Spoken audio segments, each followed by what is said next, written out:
Welcome to Inside News on CVR English. I'm Jyoti bringing you the latest updates. Let's get started. Addressing a press conference in Gorakhpur, Uttar Pradesh, Chief Minister Yogi Adityanath honored the legacy of Pandit Govind Ballabh Pant on his birth anniversary. He recalled Pant's pivotal role in shaping post-independence India, first as Uttar Pradesh Chief Minister and later as Union Home Minister in 1954. CM Yogi praised Pant's efforts in continuing the work of Sardar Vallabhbhai Patel to strengthen national unity and integrity. In his tribute, Yogi Adityanath stated on behalf of the government of Uttar Pradesh and its 25 crore citizens, I humbly pay my heartfelt tributes to the revered memory of Pandit Govind Ballabh Pantji. The Chief Minister emphasized Pant's enduring influence on India's governance and his status as a distinguished son of Mother India. Uttar Pradesh में मुख्यमंत्री के रूप में कार्य करने के उपरांत 1954 में उन्हें भारत के गृह मंत्री के रूप में भारत की सेवा करने का अवसर प्राप्त हुआ। देश के गृह मंत्री के रूप में भी पंडित गोविंद बल्लभ पंत जी ने राजभाषा सूत्र के साथ ही लौह पुरुष सरदार वल्लभ भाई पटेल जी के द्वारा भारत की एकता, भारत की अखंडता के लिए जो प्रयास प्रारंभ किए गए थे, उन्हें बड़े प्रभावी ढंग से आगे बढ़ाने का कार्य किया। ऐसे भारत माता के सपूत पंडित गोविंद बल्लभ पंत जी का आज पावन जयंती है। इस अवसर पर उत्तर प्रदेश सरकार और उत्तर प्रदेश के 25 करोड़ जनता जनार्दन की ओर से मैं पंडित गोविंद बल्लभ पंत जी के पावन स्मृतियों को नमन कर उत्तर प्रदेश में मुख्यमंत्री के रूप में कार्य करने के उपरांत 1954 में उन्हें भारत के गृह मंत्री के रूप में भारत की सेवा करने का अवसर प्राप्त हुआ। देश के गृह मंत्री के रूप में भी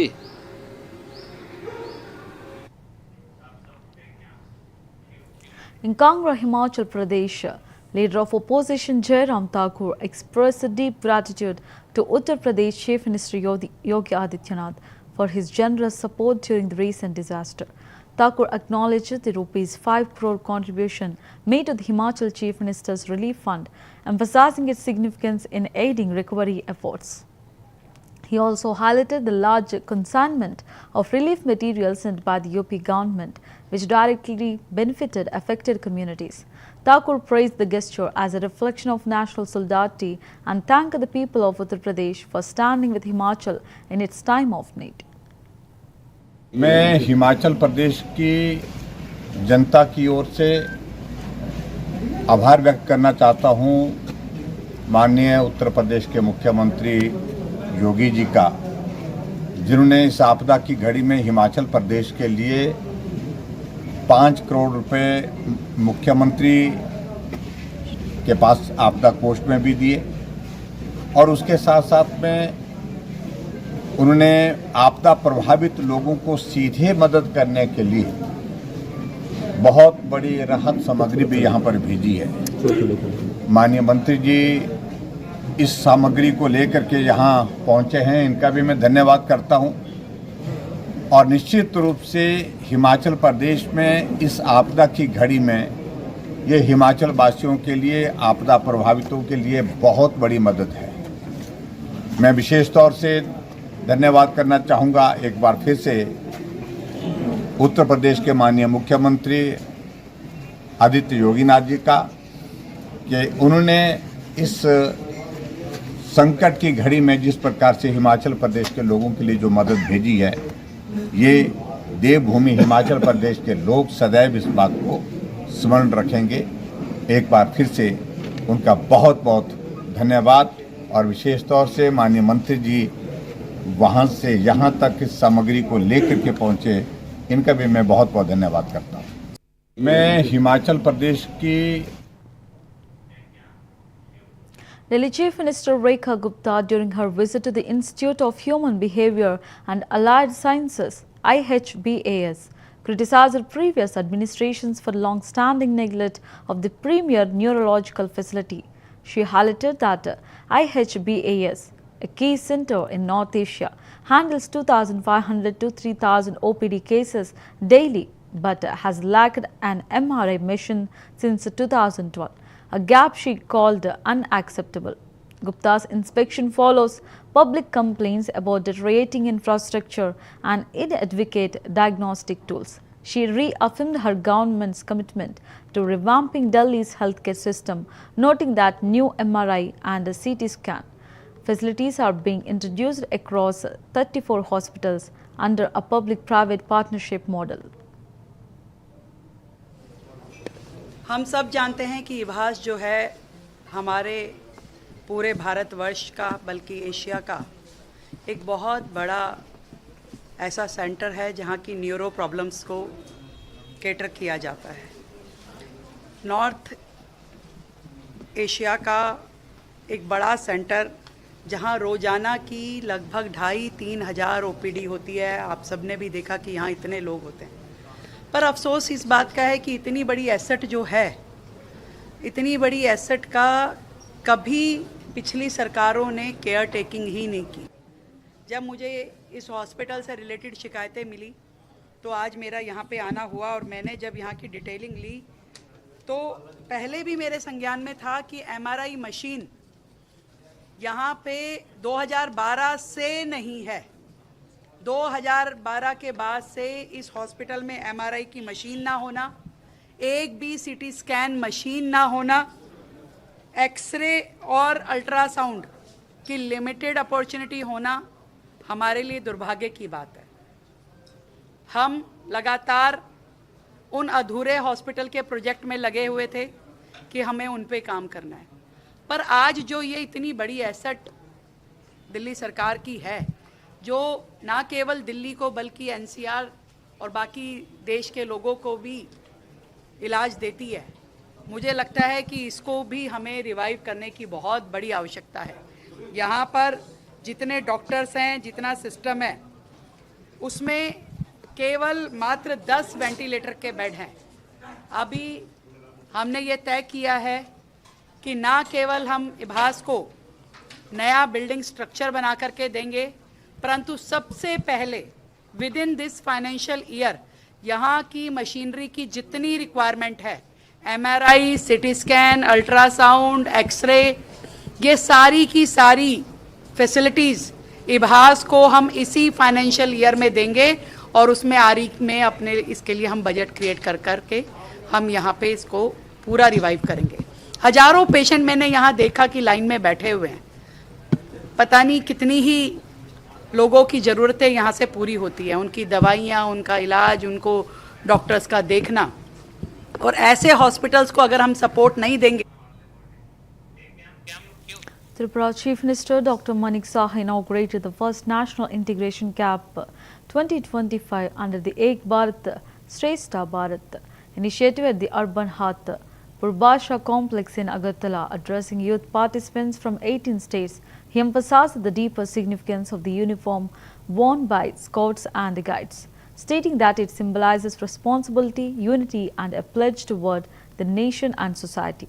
CM Saha highlighted how the uniform fosters equality and a sense of belonging among participants, reinforcing the camp's mission to promote national integration, cultural exchange and collective identity. It's not just about wearing a uniform.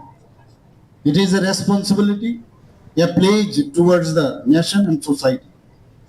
This uniform plays a vital role in developing identity, your identity and unity.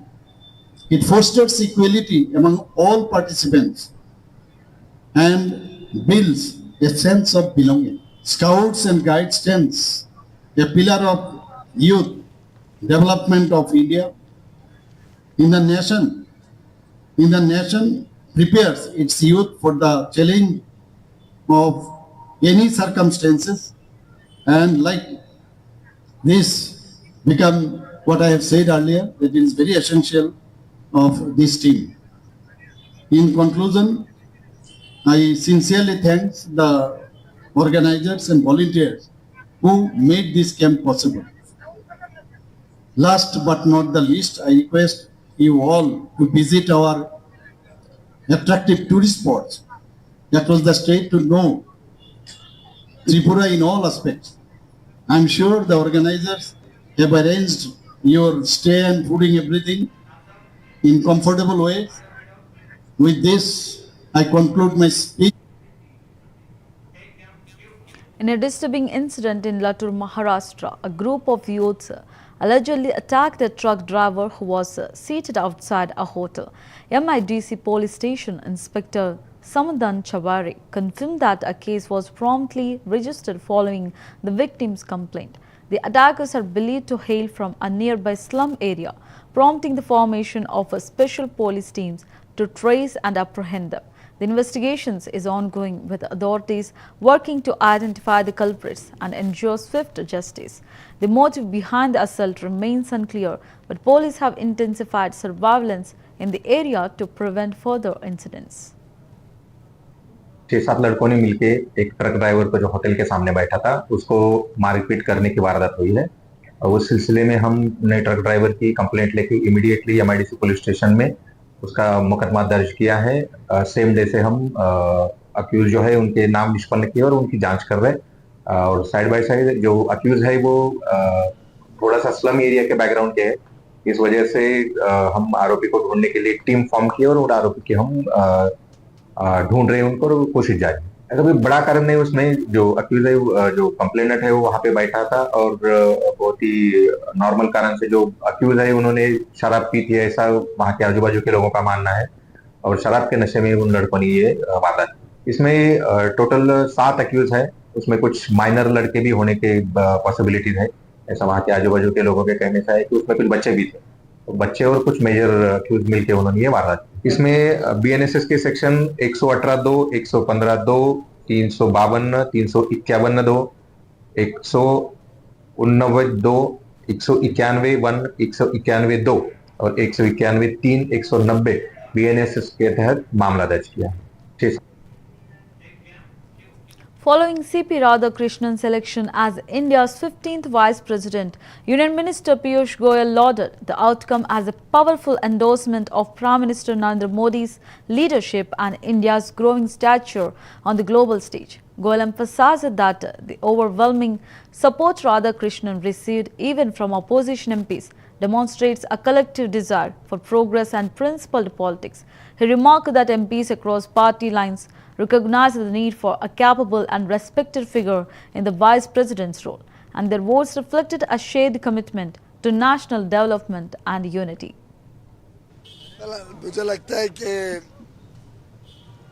सभी सांसदों ने फिर एक बार दर्शाया है कि माननीय प्रधानमंत्री नरेंद्र मोदी जी के नेतृत्व में इस देश को जिस प्रकार से प्रगति और एक विश्व में पहचान मिली है, उसको देखते हुए वो चाहते थे कि एक अच्छा व्यक्ति देश का उप राष्ट्रपति बने। इनके सामने कोई चुनौती नहीं थी, फिर भी इतने सारे विपक्ष के सांसदों ने इनको समर्थन दिया डॉक्टर श्री सीपी राधाकृष्णन जी को। ये फिर एक बार दर्शाता है कि देश प्रधानमंत्री मोदी जी के साथ खड़ा है, देश आगे बढ़ना चाहता है, देश नकारात्मक सोच को ठुकराकर सकारात्मक राजनीति, विकास की राजनीति, प्रगति की राजनीति। मुझे लगता है कि सभी At the United Nations Security Council's open debate on peacekeeping operations held in New York, India's permanent representative to the UN, Parvatineni Harish reaffirmed the nation's deep-rooted commitment to global peacekeeping efforts. He highlighted that since the 1950s, India has contributed nearly 3 lakh peacekeepers to various UN missions, with 182 personnel making the ultimate sacrifice while serving in conflict zones under the UN flag. Harish also underscored India's pioneering role in promoting gender equality within peacekeeping, noting the deployment of the UN's first all-women police unit in Liberia in 2007. His remarks reflected India's long-standing dedication to strengthening international peace and security, while also advocating for more inclusive and representative reforms within the UN system. Since the 1950s, India has contributed nearly 300,000 peacekeepers, 182 of whom have made the ultimate sacrifice while upholding the UN flag in conflict zones. Peacekeeping today, Mr. President, is confronted with multiple challenges, with political, operational, and technological complexities. The future of peacekeeping must revert to the core principles of UN peacekeeping. In this context, I would like to emphasize the following. First, peace operations are likely to succeed when they are accompanied by a broader political process with a clearly envisioned political outcome. Second, UN peacekeeping must return to its plain vanilla mandates. Formulation of realistic, clear, and focused mandates is essential so that they acknowledge the constraints under which peacekeeping missions operate. Third, there is growing uncertainty on funding of UN peace operations. The scope of mandates should match the resources available to peacekeepers. It is time that UN peacekeeping missions with outdated and obsolete mandates are withdrawn and liquidated. Fourth, troop and police contributing countries must be involved in all stages of mandate formulation and implementation. Fifth, technology can be a force multiplier in achieving the mandates of peacekeepers. India stands ready to be a provider of technology and specialized capabilities to peacekeeping operations. Sixth, the future of peacekeeping operations must acknowledge the crucial role of women peacekeepers in conflict resolution. Keeping in mind women, peace and security, India deployed UN's first all-women formed police unit in Liberia in 2007. In February this year, India hosted the Conference on Women Peacekeepers from the Global South, bringing together participants from 35 countries. India has been regularly conducting training courses for women peacekeepers, with the most recent this year, witnessing participation of women peacekeepers from 15 major troop and police contributing countries. Seventh, under India's presidency of the UN Security Council in August 2021, Council Resolution 2589 on protecting the protectors was adopted, whose implementation needs to be ensured. The construction of the memorial wall to honor the fallen blue helmets must also be expedited. Eighth, the effectiveness of UN peacekeeping is tied to the structure and legitimacy of the UN Security Council, which must be reformed to ensure expansion in both permanent and non-permanent categories to reflect the contemporary realities. In conclusion, the future of peacekeeping needs to address emerging challenges. However, the process must be member state driven, based on consensus after wide-ranging consultations with all stakeholders, particularly the troop and police contributing countries. For India, participation in UN peacekeeping is a reflection of our human nature. Since the 1950s, India has contributed nearly 300,000 peacekeepers, 182 of whom have made the ultimate sacrifice while upholding the UN flag in conflict zones. Peacekeeping today, Mr. President, is confronted with multiple challenges, with political, operational, and technological complexities. The future of peacekeeping must revert to the core principles of UN peacekeeping. In this context, I would like to emphasize the following. First, peace operations are likely to succeed when they are accompanied. Amid the escalating crisis in Nepal, Gujarat Health Minister Rishikesh Patel has expressed concern for the safety of Indians, particularly Gujaratis caught in the unrest. Speaking from Gandhinagar, he stated, for the safety of Indians and Gujaratis who are stuck in Nepal, the central government is concerned and taking steps so that no one is harmed.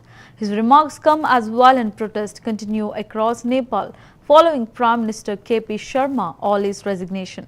With the army now in control and curfews imposed in several regions, the Indian government has already issued a travel advisory urging citizens to defer travel to Nepal until the situation stabilizes. Rescue coordination efforts are underway, with the state and central authorities working to ensure the safe return of those stranded. जितने भी वहाँ पर हमारे प्रवासी हैं और गुजराती लोग वहाँ पर है, आदरणीय भूपेंद्र भाई ने ये घटना बनते ही तुरंत संज्ञान लिया, क्योंकि बहुत सारे लोग नेपाल में घूमने फिरने के लिए जाते हैं, उन सब की व्यवस्था और वहाँ पर वो सही सलामत है कि नहीं है, उसकी चिंता करते हुए केंद्र सरकार से संपर्क किया और केंद्र सरकार से भी जवाब मिला है कि वहाँ पर जितने भी हमारे भारतीय हैं और गुजराती भी वहाँ पर फंसे हुए हैं, उस सब की सलामती के लिए चिंता केंद्र सरकार भी कर रही है और वहाँ किसी भी नागरिक को कोई परेशानी ना हो, उसकी चिंता भी हम कर रहे हैं। जितने भी वहाँ पर हमारे प्रवासी हैं और गुजराती लोग वहाँ पर है, आदरणीय भूपेंद्र भाई ने ये घटना बनते ही तुरंत संज्ञान लिया, क्योंकि बहुत सारे लोग नेपाल में घूमने फिरने के लिए जाते हैं, उन सब की व्यवस्था और वहाँ पर वो सही सलामत Following his resounding victory in the vice presidential election, C.P. Radhakrishnan struck a tone of inclusivity and progress, declaring it is a victory for every Indian. We all have to work together, emphasizing the national goal of achieving Viksit Bharat by 2047. He urged leaders across the political spectrum to prioritize development over divisive politics. Radhakrishnan affirmed his commitment to national growth in his new role, stating in new capacity, "I will try my best for the development of the nation." He also highlighted the importance of democratic balance, recognizing both the ruling and opposition parties as two sides of the same coin, essential for safeguarding the interest of democracy.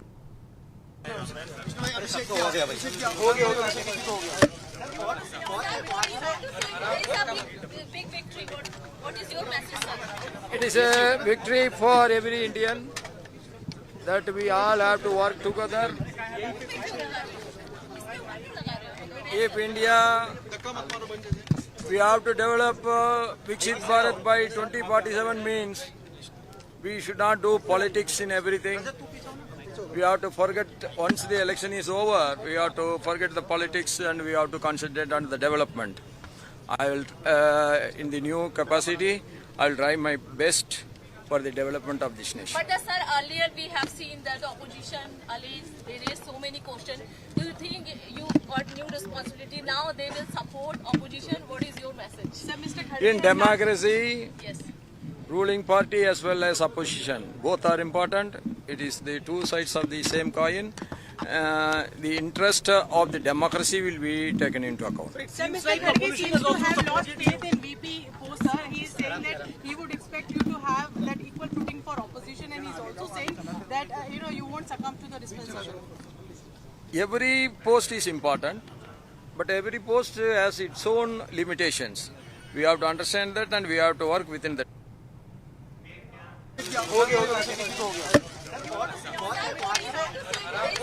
India is set to make waves in the world of aquatic sports as Ahmedabad prepares to host the 11th Asian Aquatics Championships from September 28 to October 11, 2025. This marks the first time the country will stage this prestigious continental event, signaling a major leap forward for Indian aquatics on the global stage. The championship, organized by the Swimming Federation of India under the aegis of Asia Aquatics and supported by the Gujarat Sports Authority, will bring together elite athletes from over 30 Asian nations. Competitions will span 4 disciplines: swimming, diving, artistic swimming and water polo. At the newly built Veer Savarkar Sports Complex, designed to Olympic standards. With over 1,000 participants expected, the event will not only serve as a qualifying meet for the 2026 Asian Games, but also showcase India's readiness to host world-class sporting events. The unveiling of the mascot Jalveer and the championship logo further adds to the excitement, blending sporting excellence with the cultural pride.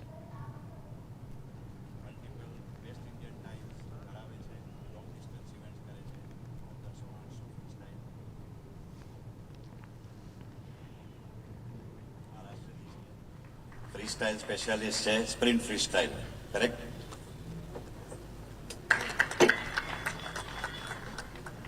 અને હર્ષિકા જયરામ ગુજરાત ગવર્મેન્ટના સપોર્ટથી national camp swimming, diving, water polo ત્રણેય ટીમોનું national camp આપણા વીર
अहमदाबाद शहर के Veer Savarkar sports complex में 28 सितंबर से 12 अक्टूबर तक एक बहुत ही महत्वपूर्ण 11th Asian aquatic championship Ahmedabad 2025 का लोकार्पण होने जा रहा है।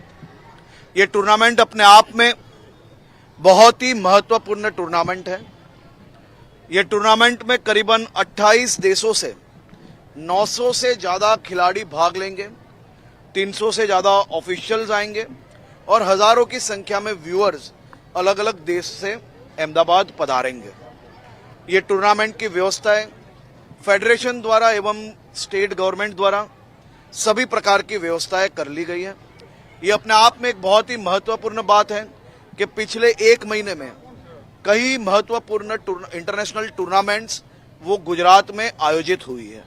आने वाले दिनों में भी हम इसी प्रकार की टूर्नामेंट्स गुजरात में, अहमदाबाद में लाने के प्रयास कर रहे हैं। બેસ્ટ ઇન્ડિયન ટાઈમ્સ ધરાવે છે, લોંગ ડિસ્ટન્સ ઇવેન્ટ કરે છે, 1500